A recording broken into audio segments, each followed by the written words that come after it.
I know what you're thinking. You're thinking, could somebody please tell me how these stupid walking bass lines work? I'm going to try.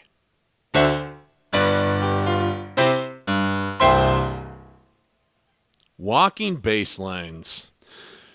Well, I'll tell you what. A lot of people get confused by this because they're just not sure when they're reading a chord chart how they should go about playing a walking bass line in the left hand. And I just want you to know that I think I've devised a little bit of a system that's worked pretty well for me when I need to put a walking bass line in place, and I want to share it with you. So, first thing that we want to talk about is what are the notes that are in bounds when you are going to play a walking bass line. I always like to start with the chord that we're playing, all right? I think that most things can be solved with the chord that you're playing most of the time, although we will also talk about some other maybe more sophisticated ideas in just a little bit here. But so let's say that you're playing something and the chord progression is C, A minor, F, G. And you have 4 counts of each one of those chords, and you're supposed to be doing a walking bass line. So it would be something like this.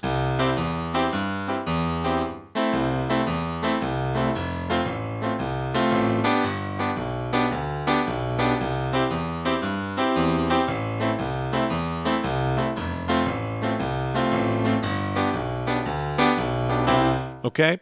So the first thing that we want to look at is what are the notes in the chord? Because you can always base your walking bass line first and foremost off of the triad that makes up the chord.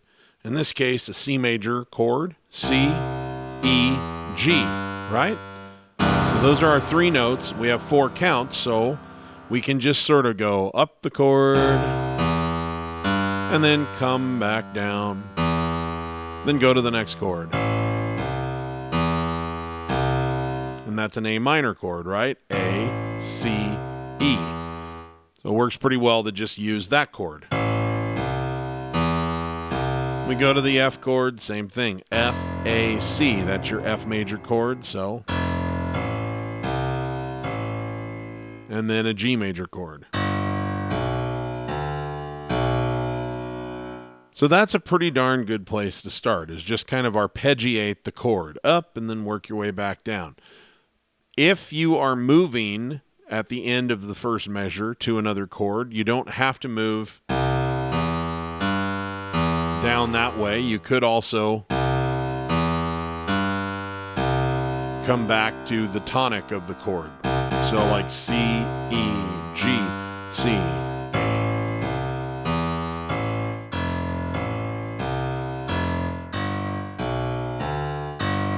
I personally think that's a little bit awkward in a lot of cases because now you have to lift up and move and your pinky is probably going to play the next notes. You have to play 2 notes in a row with your pinky, but that's okay. But that is the point, is that you can just use the triad notes of that chord as the basis for your walking bass line.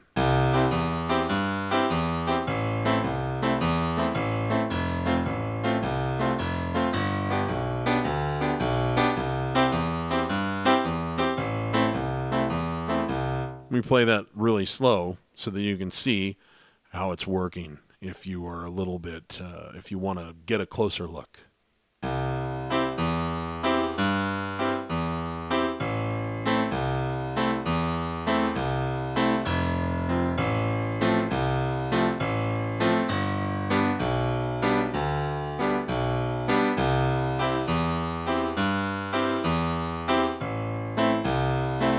Okay, so that's a good place to start. Now, the next place that I want you to look are what I call the money notes. What are the money notes? The money notes, we're still going to base this off of the chord, okay? But whatever chord you're playing, you're going to be looking for the 2, the 6, that's the 2, the 6, It's like I started to use my hand there, and it was like, oh, I don't have 6 fingers on this hand. So the 2, the 6, then the flatted 3rd, the flatted 5th, and the flatted 7th. Okay? That's what we're looking at. So let's look at this in C. All right. 1, 2. Okay, so this is 1, 3, 5. So 1, 2. So that's one note you can include is your 2, which in C would be a D. You can use the 6. 1, 2, 3, 4, 5, 6. So in C, that would be an A like that. 1, 2, 3, 4, 5, 6. The flatted 3. 1, 2, 3. There we go. So that would be the E flat. 1, 2, 3, 4, 5. The flatted 5, which would be a G flat or an F sharp, however you like to say it. And the flatted 7. 1, 2, 3, 4, 5, 6, 7. Flat it. Those are the money notes. The 2, the 6, the flatted 3, the flatted 5, the flatted 7. Now, this is especially true in major chords. In minor chords, you're kind of already, your triad is including one of the money notes because you already have a lowered 3. So some of those don't apply as much on minor chords, but some of them do, and we'll talk about that in a minute. But so what's nice about this is that you have a lot of different choices. It's so, for example, you could do your arpeggio, your 1, 3, 5, and then instead of moving back down the arpeggio, you could go 1, 3, 5, 6, right?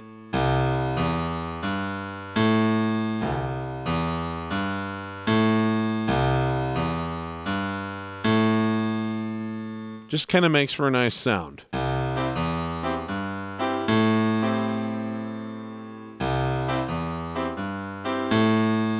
Let's pretend for a second that we have 2 bars of C rather than 1 bar of C. So we have 8 counts that we need to take up. 2, 3, 4. 3, 4. So you could repeat it. You could also then incorporate some additional money notes. 1, 2, 3, 4. This is where you could go up and use the flatted 7, for example. 1, 2, 3, 4.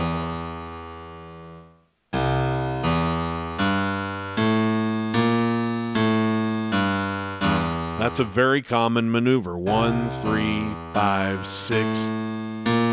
Flatted 7, 6, 5, 3. So that's one place that you can look. You could also 1, 2, 3, 4, 5, 6, 7, 8, 9. It doesn't matter how sophisticated you want to get. Most piano players that I know are going to keep it a little bit simple down here so that they don't get all whacked out. But when you're coming up with a bass line, those things are all in play. The triad, the 2, the 6, the flatted 3, the flatted 5, the flatted 7. So, what are some other things in my work? Excuse me. Well,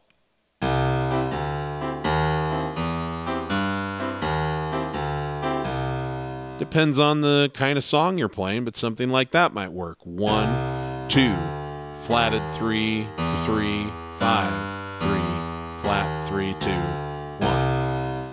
Utilizing those money notes.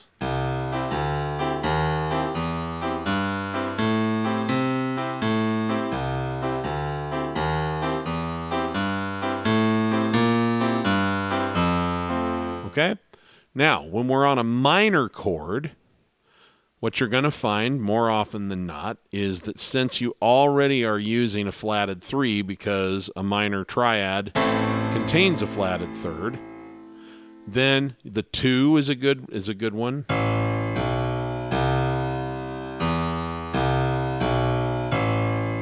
And the dominant 7 or the flatted 7 tends to be a good one.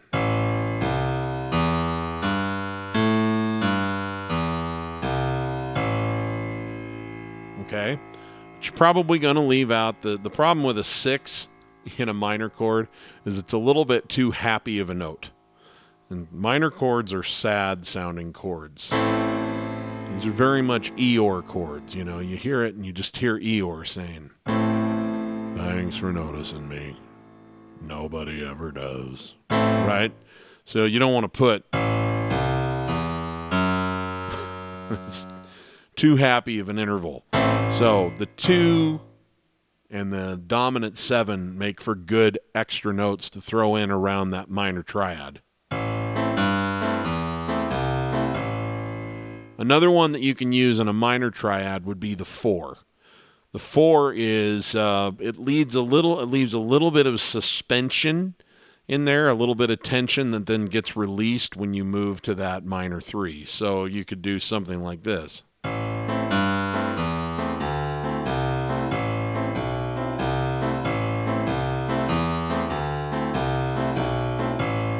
The use of this note works okay. 1, 2, 3, 4. As long as I'm resolving it from here back down to that minor 3 at some point. That's the key. Anytime that you want to use the 4, remember, you're creating a little suspension and you need to release it. So that's kind of fun. But those money notes give you a kind of a good blueprint that you can use to enhance what you're using, your walking bass patterns that you're building around just the triad of the chord. And it just kind of depends on the song. So if you're playing a lot of 50s rock, you don't really need a whole lot of extra stuff. A lot of it can just be the triad or just like the triad and the 6. So if you're listening to some Elvis, for example, and it's something like All Shook Up, that pretty much gets the job done right there. Bless my soul, what's wrong with me? She's like a man on fuzzy tree. Same is true whether you're singing or if you're playing the melody.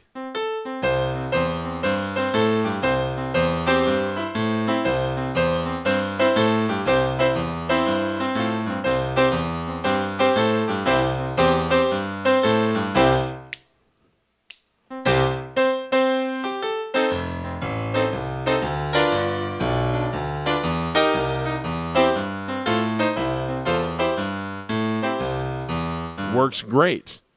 And you could do a little bit of variation if you wanted to. It could be.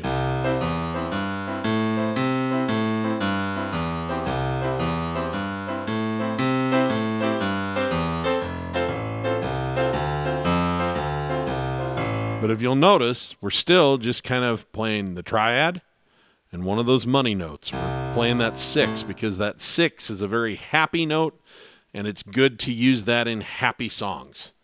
That 6 loves being used in happy, bouncy songs. So that's one thing to keep in mind. The 6, very happy note. The 4 works fine in either major or minor chords, but it must be released because it's creating tension.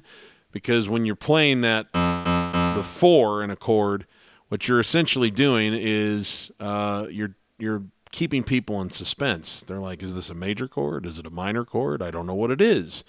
And so it's leaving them in a sense of mystery, and then it's that satisfying release that kind of makes it effective. So anytime you play a 4, whether it's in a major chord or a minor chord, make sure that you follow it with the 3 so that they know, oh, that's what it is. It's either a sad chord or a happy chord, and you were just playing around with me. Okay?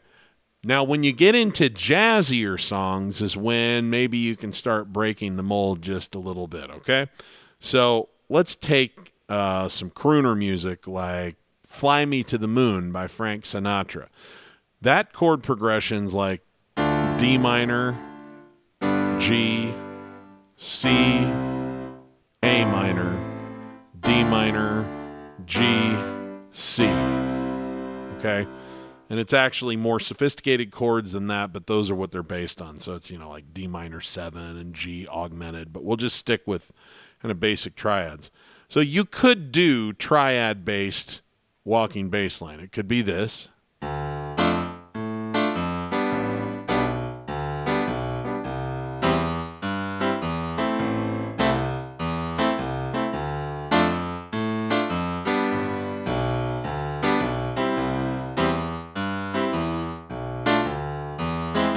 Fly me to the moon, let me sing upon the stars.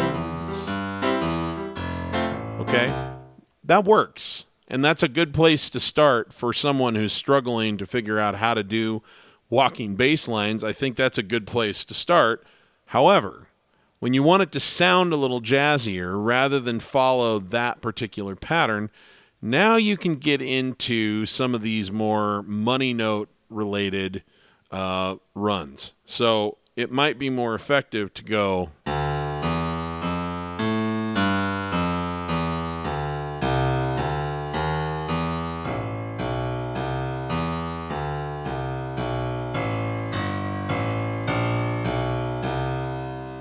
Now what I'm doing here, as you can see, is a lot of playing 1, 2, 3, 5. So I'm utilizing the 2. This is a D minor chord. 1, 2, 3, 5. Then I go to the G chord, and it's 1, dominant 7, 6, 5. Right? So I used money note, 5. C, 1, 2, minor 3, major 3. So again, on any given chord, I have money notes that I can include as part of my walking bass line. So suddenly, instead of more generic, which would be just the triad based, like this,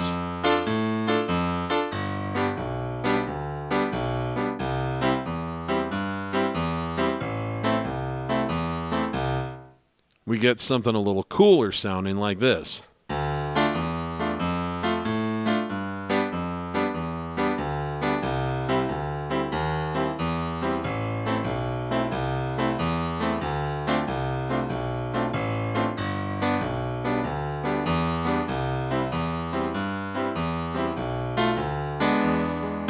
Fly me to the moon, let me play among the stars. Let me feel what spring is like on Jupiter and Mars. In other words, so see how I'm utilizing those money notes to create less generic bass lines. Now, this is somewhat advanced stuff, but it's something that you can practice when you recognize what notes are in play, and you can find them kind of easily by simply forming the chord. Whatever the chord is, whatever your triad is, whether it's a minor chord or a major chord, and you go, okay, so 1, 3, 5, always in play. Now, 2 is in play. 4 can be in play as long as I resolve it. If it's a major chord, okay, now I can flat the 3. That's in play. I can flat the 5. That's in play. I can use a 6. That's in play. And I can flat the 7. And that's in play. So you can find it from any chord, and that gives you the blueprint of what is playable, what's going to sound good, what's always going to be a nice note that you can move to when you're moving around in these walking bass lines. And the thing is, you don't have to play something weird and special on every chord, on every bar. You don't have to do that. You can always default back to just the triad. But it sure makes a big difference when you can occasionally add in a measure that's got something a little cooler in it, especially if you're playing something a little more jazzy with a little more attitude. It just changes it a lot, because if you notice when I'm playing this, I still use the triad version quite a bit, but not every single bar. So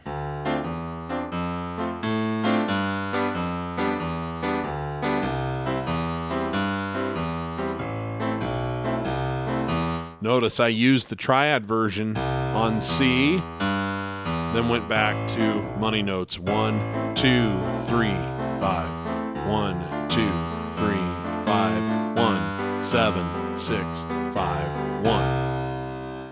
So it just helps create a little bit of extra kind of special sauce with your walking bass line. And the thing is, don't panic. You probably won't be good at this the first few times that you try it. But once you know what's in play and what's not in play, now you can start working on it, and you're only going to get better at it as you try things.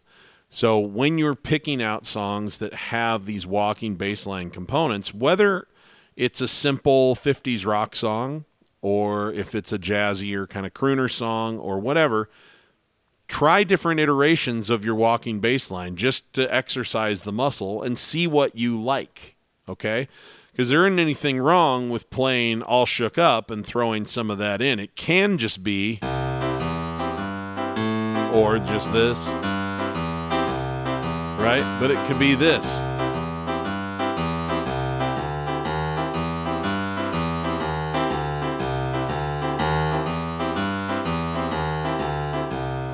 There's nothing wrong with trying it that way, trying things out. And of course, the other nice thing that this works out really well for is when you're transitioning from one chord to another, because, for instance, in All Shook Up, you might decide, I like the way it sounds, to just kind of keep it vanilla.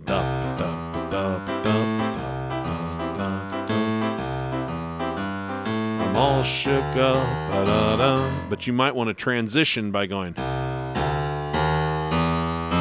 1, 2, minor 3, major 3, right? That's just using the money notes that are available to you and working your way to the next chord.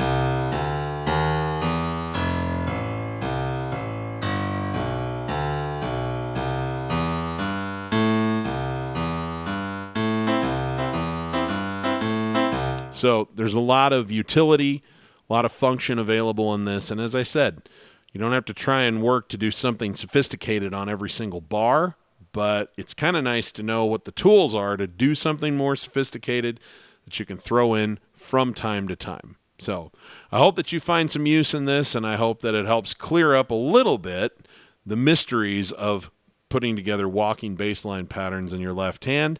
The key is to know what notes you can employ and a quick way to be able to find them. And I think the best way is to think about the chord that you're on. Start with the triad of that chord, okay, as your home bass. And then, because that tells you where 1, 3, and 5 are, now you can look for the money notes. 2, 6, flatted 3, flatted 5, dominant 7. And then, just for good measure, you can throw the 4 in there. Just make sure that you resolve it, because it's creating a tension that needs to be resolved with either the major third or the minor third, depending on what the chord is. And then that gives you all kinds of things that you can try and practice and employ in the songs that you're trying out that might work well with a walking bass line. Okay? Enjoy yourselves. And always be kind to yourself. Remember, this is a journey. There is no end destination, okay, guys? And make sure you're having fun with it. Because, as I always say, if you're not having fun when you're making music, you're doing it wrong. Please check the video description below to learn more about my course, The Piano Man Approach. Give this video a like, subscribe to my channel, and share it with anyone that you think might enjoy it. And I'll see you on the next one, guys. Piano Man Steve, signing out.